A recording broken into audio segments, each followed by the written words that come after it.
दोस्तों आज की कहानी है 3 ठग। ऐसा किसी के भी साथ हो सकता है, इसलिए आप लोग अंत तक जरूर सुने और सतर्क रहें। रीता ने घर का राशन खरीदा और बड़ा सा थैला उठाकर ऑटो रिक्शा की तलाश में मुख्य सड़क की तरफ चल पड़ी। क्या मुसीबत है, इस शहर में ऑटो मिलना भी किसी चमत्कार से कम नहीं है, कहते हुए रीता ने सामने आते ऑटो की तरफ हाथ देते हुए कहा, भैया बुद्ध विहार चलोगे? रीता ने ऑटो के पास जाकर पूछा। 200 रुपये। ऑटो वाले का जब भैया मुश्किल से 3 किलोमीटर जाना है, 200 तो बहुत ज़्यादा है, 50 रुपये दूंगी। विनीता बोली। मैडम 100 रुपये तो मिनिमम भाड़ा है बुद्ध विहार से, वापसी में कोई सवारी नहीं मिलती है, 200 ही लगेंगे, चलना है तो चलो। ऑटो वाला आगे बढ़ाता हुआ बोला। खुली छूट है, तुम लोगों की ना कोई कहने वाला ना कोई सुनने वाला, 100 दूंगी, चलना तो चलो, कहते हुए रीता ऑटो में बैठ गई। तो मैं दूसरी सवारी के आने का इंतजार करूंगा, मंजूर हो तो बोलो, नहीं तो मैं चला। ऑटो वाला बोला। कर लो इंतजार। रीता ऑटो में बैठे बोली।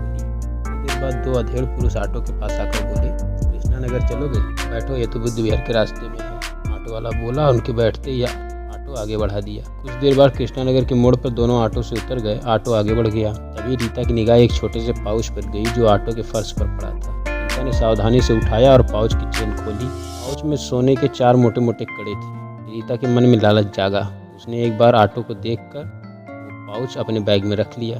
तभी ऑटो रुका और ऑटो वाला पीछे की तरफ आकर बोला, मैडम जो आपने उठाया है ना, वह अभी उतरी सवारी का है, लाइए मैं उन्हें वापस कर दूंगा, नहीं तो पुलिस के हवाले कर दूंगा। ऑटो वाले की बात सुनकर रीता घबरा गई। ये बोली, बकवास मत करो, ज्वेलरी तो मैंने अभी खरीदी है, तो बिल दिखाओ।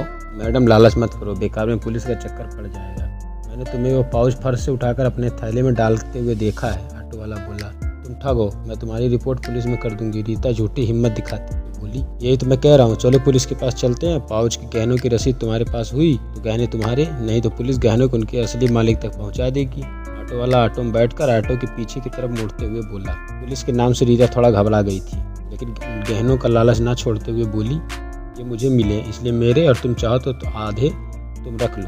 मैडम ये सब मुझे नहीं आता, हम थाने चलते हैं। ऑटो लगातार थाने की तरफ बढ़ते हुए बोला, अजीब पागल हो, आधे गहने भी नहीं चाहिए? ये मुश्किल से 10,000 के गहने होंगे, 5,000 लो और अपना रास्ता नापो। रीता जानती थी कि कम से कम 2 लाख के होंगे, इसलिए वो ड्राइवर को लालच दिखाते हुए बोली, क्या बात कर रहे हो आप, मुझे तो किसी भी तरह से पाउच में 50,000 का माल लग रहा है। ऑटो वाला बोला, 25,000 लो, दफ़ा हो जाओ। रीता गुस्से से बोली, 25,000 कैश दीजिए। ऑटो वाला रोकते हुए बोला, ये लो 5,000 कैश और 20,000 की मेरी गोल्ड चेन। रीता चेन और रुपए ऑटो वाले के हाथ पर रखते हुए बोली। ऑटो वाले ने बुरा सा मुंह बनाकर रुपए और चेन लिए। बोला, ऑटो का भाड़ा तो दे दो, बहुत लालची हो, इतने से पेट नहीं भरा तुम्हारा, मुझे तुम्हारे ऑटो से जाना ही नहीं, अब दफ़ा हो जाओ।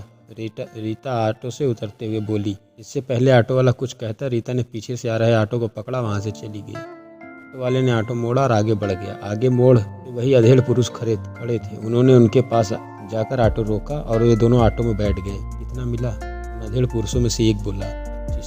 ऑटो वाले ने जवाब दिया। ऑटो के एक दिन का किराया 1,000, नकली सोने के कड़ों के 2,000 काट कर 22,000, यानी तीनों के लगभग 7-7 हज़ार रुपये। दूसरा वाला अधेड़ आदमी बोला, सही है यार, चेन झपटने से तो ठगी का धंधा ही अच्छा है, अब कल के लिए ठगी का नया प्लान बनाओ, ये ऑटो वाला प्लान अब दोबारा यूज़ करना ठीक नहीं है, कहते हुए ऑटो वाले ने ऑटो आगे बढ़ा दिया। दोस्तों अगर कहानी पसंद आई तो लाइक शेयर सब्सक्राइब जरूर करें। यहाँ तक कहानी सुनने के लिए आपका बहुत बहुत धन्यवाद।